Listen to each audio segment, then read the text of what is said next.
Hello, and welcome everyone to Radio Socialist Olympia, the podcast of the Olympia chapter of the Democratic Socialists of America.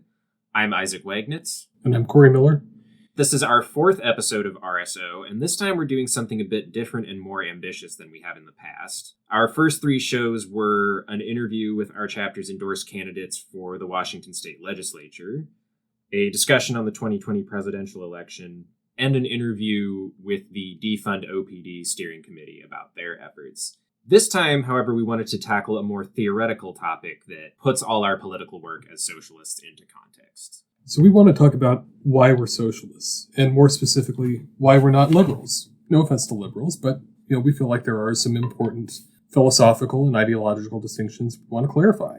And this might seem overly abstract, but in fact it has a lot of implications for how we look at the problems in society through political theory and how we work to solve them through political practice. The point here is to radicalize people, in the best sense of the word, to persuade them and to convert liberals into socialists, or at least to start them along that path. So why are we talking about this now? In one sense, the answer to that is obvious.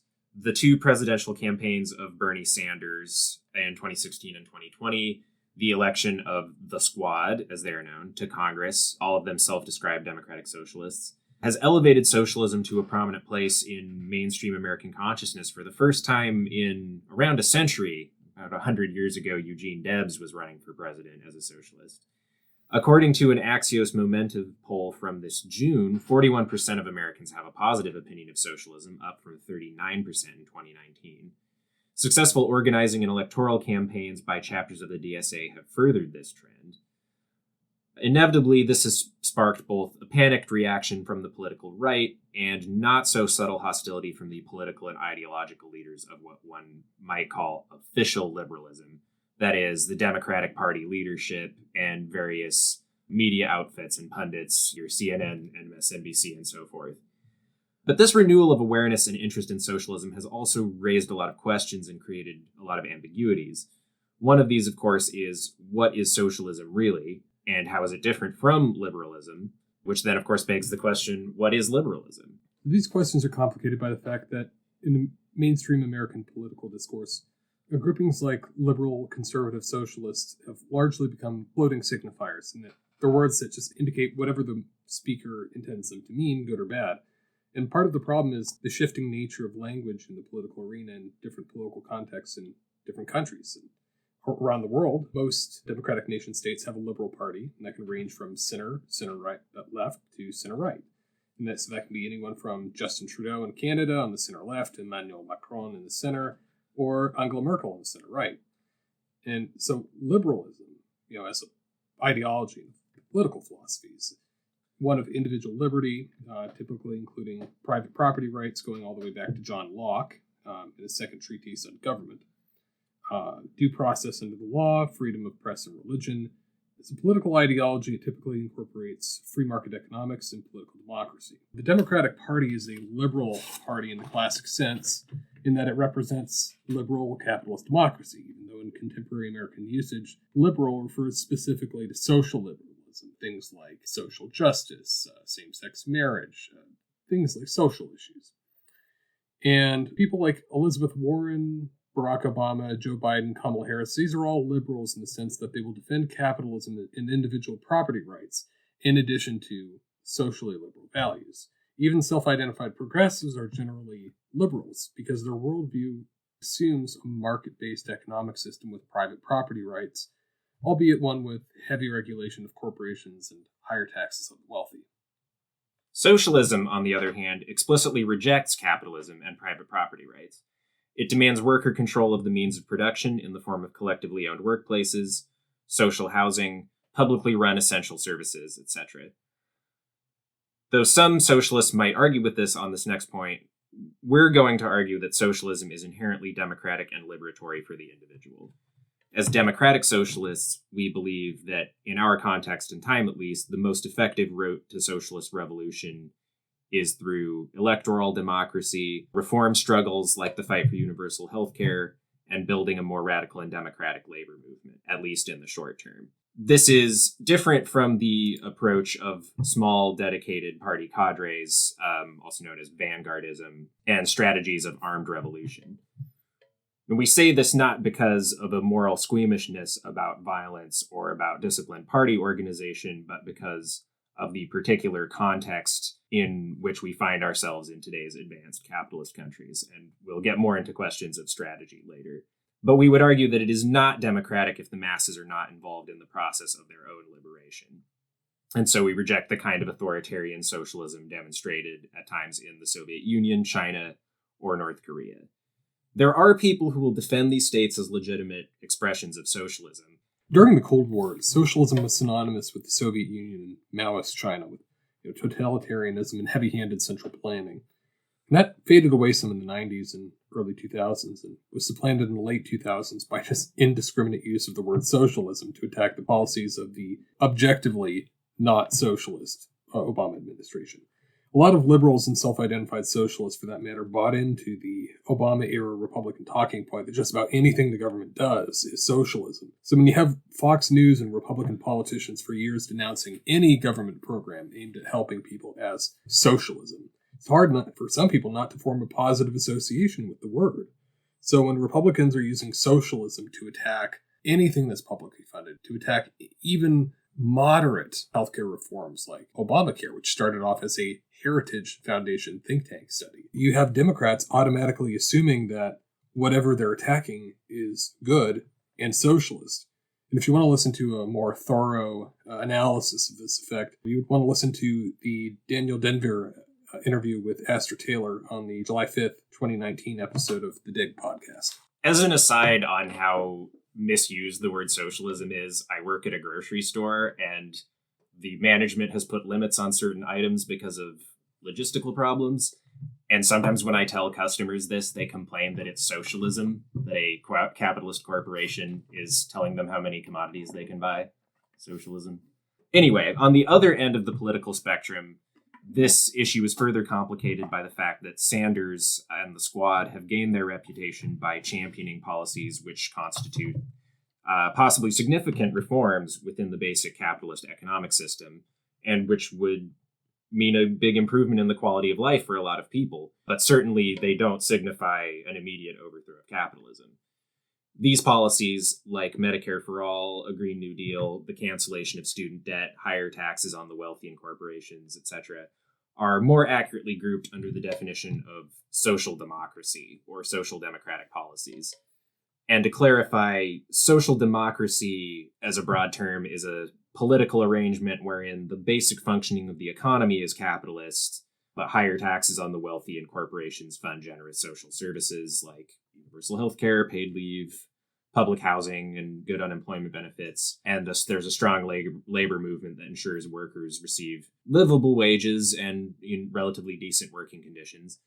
The Scandinavian countries, Denmark, Sweden, Norway, are the widely held paragons of social democracy, or have some among both liberals and conservatives have confused it of socialism. So, and to further confuse the issue, many of the social democratic parties in Europe, such as the Swedish and German Social Democrat, and the French and Spanish socialist parties, started off as explicitly socialist parties and moved towards the center, starting with the neoliberal revolution in the 1970s, and have even embraced cuts to their own country's welfare states. People think of these countries as socialists because they're further to the left than the Democratic Party, and for most part, they are fundamentally different parties than what they were in the early 20th or even late 19th centuries. For more on this, I'm going to plug another episode of The Dig, this time Daniel Denver's interview with Stephanie Mudge from December 11th, 2020. This confusion between socialism and social democracy is why you'll occasionally see memes shared on social media saying things like, quote, "A democratic socialist is not a Marxist socialist or a communist. A democratic socialist is still a capitalist, just one who seeks to restrain the self-destructive excesses of capitalism and channel government's use of our tax money into creating opportunities for everyone. Democratic socialists believe that both the economy and society should be run democratically to meet human needs, not simply to make profits for a greedy few," unquote. This is essentially the definition of social democracy. And I should add that this meme was kind of the germ of feeling like we needed to do this podcast to put some of these confusions to rest once and for all, because yes, I consider myself a democratic socialist. I am also a Marxist, and I would call myself at least a small c communist. Yeah, I saw a lot of these memes being shared during the 2020 election, especially from non-Bernie Sanders supporting Democrats. Elizabeth Warren fans being the most guilty party on this front, and I kept having to leave slightly irritated comments saying, no, actually, no, that's not socialism, and explaining in greater detail.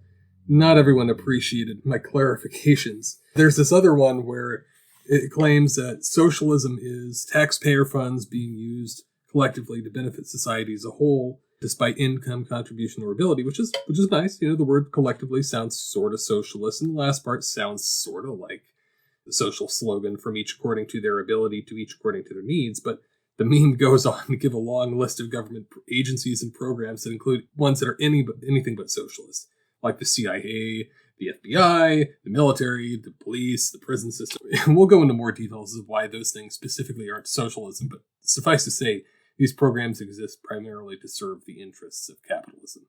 Indeed. And it is certainly true that both liberals and socialists have, at different times, and we would argue for different reasons, pursued social democratic reforms. This may be a significant factor in the ambiguity and confusion created by the recent popularization of socialism as a term and an idea. The policies championed by Sanders, an avowed socialist, harken back in some ways to the liberal New Deal and Great Society programs of earlier eras. And indeed, Sanders himself contributed to this confusion at times, with remarks that seemingly endorsed the idea common to both liberal memes and conservative tirades that socialism is when the government spends money on stuff. But the Democratic Party, which claims the legacy of Franklin Roosevelt and Lyndon Johnson, has been largely hostile to Sanders and the socialist upstarts, despite some admitted similarities in their policies. And how do we explain this? Well, the hostility of the liberal establishment towards Sanders, the Squad, and other socialists, even though the latter have focused on reforms in terms of policy, can be explained by subtly but fundamentally different conceptions of society and politics between liberalism and socialism, of how we understand the world and seek to shape it. And that perspective is why so many socialists supported Bernie Sanders in 2016 and 2020, even though on the surface his platform wasn't quite socialist, because we saw the potential for even moderate social democratic demands and his open identification as a democratic socialist to radicalize people and make them curious about socialism. That's how I personally became a socialist, is because being exposed to the idea through Bernie Sanders, even though as I've gotten deeper into it, I realized that what his actual platform isn't really socialist, it's social democratic, but that's a starting point. And if you look at the growth in DSA as an organization, in 2011, I think we had about 10,000 members.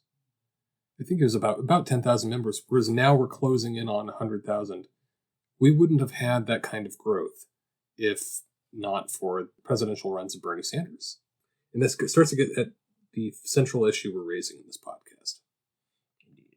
And to say a little more about Sanders, as we will openly admit, nothing in his program constituted a socialist revolution. But in a society where the very idea that regular people, working class people, could organize together to make things better in their own lives was just such a lost idea. The fact that he championed a politics like that was itself a great boon to us, because in the struggle for reforms within the system, people start to see that the system places a limit upon what they can achieve, and that to truly have the kind of life they want, they need to go beyond it. And that's the power of fighting for things like what Bernie Sanders proposed. Now, we should state clearly at the outset that our purpose here in doing this podcast is definitely partisan. We intend not only to explain the differences between socialism and liberalism in terms of how they relate to the crises of our time, but how liberalism is fundamentally inadequate to explain and solve them, and that only a socialist theory and practice of politics is adequate to the task. So our purpose here is not to say that everything about liberalism is bad, or that anyone who considers themselves a liberal is a bad person. But we will argue that liberalism, by its very nature, has unavoidable blind spots, and that for that reason, even the best of its stated goals and ideals cannot be realized within its own framework. To quote Anthony Arblaster, democracy is too important to be left to the liberals. In more practical terms, we hope to accomplish a few things by exploring these topics. One is to clarify for our comrades in DSA what sets apart the socialist way of thinking and doing politics. Even if we don't think of ourselves as liberals, holding radical goals and proclaiming the need for revolution by themselves accomplish little if we are constrained by a liberal approach to politics that renders these things impossible from the outset. Another is to provide context for people who want to get involved in the changing world they live in, but aren't sure yet where their political home should be. If that's you, we aim to convince you that if you want to work toward true equality, justice, and human freedom, you should become a socialist and not a liberal. So delving into this will mean covering a fair bit of ground. So we're planning this as a multi-part series broken up into different topics. So you can either listen to the short segments one at a time or binge the whole thing at once, depending on your preference. We're trying to take on some weighty topics here while still having fun with the material, so there will probably be some brief and hopefully entertaining digressions. Yeah, so we've started here today by introducing the topic. In our next session, we'll be moving on to an overview of what liberalism and socialism are as political traditions, looking at their underlying theories about the nature of society and the state. From that point of view, we'll go through the political and moral values that liberalism and socialism supposedly or actually share, and just as importantly, how they see very different paths to realizing them. And that'll lead us to comparing liberal and socialist approaches to understanding and addressing the key challenges and crises of our time, such as climate change, the resurgence of the far right, and others. Eventually, that'll bring us back to a summary of the topic, and we'll end with a call to action. That bringing about a total transformation of society to ensure a worthy future for the human race is both necessary and possible, and that it requires all of us to be organized and engaged in political work as class-conscious workers and socialists. Thank you for joining us today, and we look forward to having you with us for our upcoming sessions on this topic. Solidarity forever.